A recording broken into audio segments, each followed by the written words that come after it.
So you're in New York. You do a lot of rallies and protests against all this COVID craziness. What's been your experience so far with these vaccine mandates?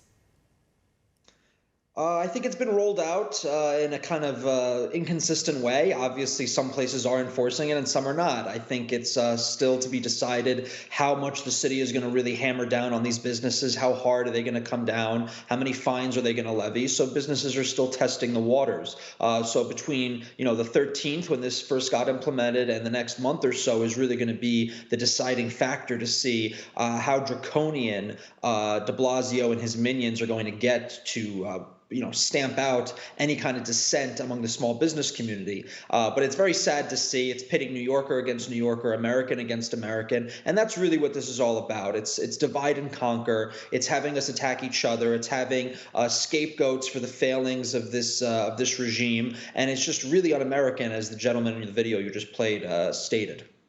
And so when you do some of these speaking events and these rallies, what's the climate like? Do you get a lot of people who are on your side, people who are like, you know what, that's correct, whether or not they're vaccinated themselves, we're not going to bend the knee on this one? Or are you seeing a lot of resistance, a lot of pushback? Because I've seen some of those mass protests taking place in France and elsewhere, and it does give me some hope.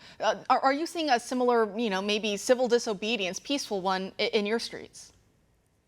It's a little sad that we're not protesting to the same degree as many Europeans, whether it's France, Italy. I'm even seeing stuff in Switzerland and the UK. But that doesn't mean that it's not happening, even here in New York. I think the media is just suppressing it.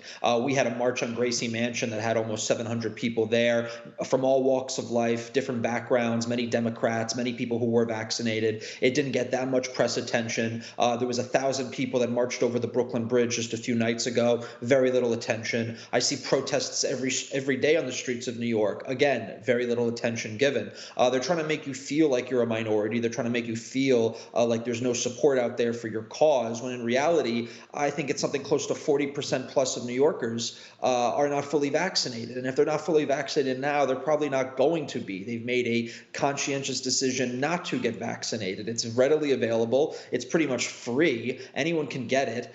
So there's no reason that they're not getting it, other than it's against their principles, it's against their conscience, and they have hesitation. So I don't see that changing, and there's going to be a loud majority or minority in this country that are very much opposed to this mandate. So it's going to be interesting to see how the powers that be continue to push it.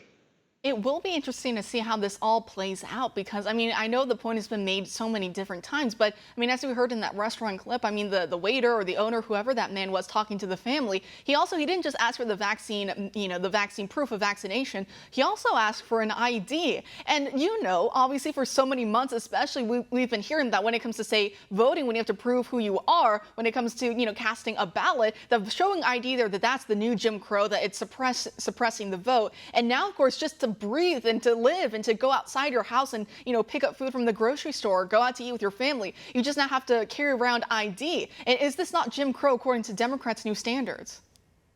Yeah, if there was logic, it 100% would be, but there's no logic anymore in the policies of the left or the Dems. It's all about power. It's about control. They're shameless. They don't care about the hypocrisy of anything. And they've made their intentions very clear. De Blasio got on TV and said he wants to make the lives of the unvaccinated as difficult as possible. He wants to shun them from polite society. And I think this is the first of many steps. I think they're going to introduce even more draconian policies as time goes on, because I don't really see this moving the needle. I'm unvaccinated. I'm not going to get vaccinated. I'm going to continue to live in New York City, and I'm going to fight back against this in any way possible. And there's millions of other people like that across the country, not just in New York City, who are going to do the same. So push is going to have to come to shove. And if the numbers don't move, they're just going to have to get more and more drastic until we reach a boiling point. And whatever that is, it's going to be, pretty frightening, to say the least.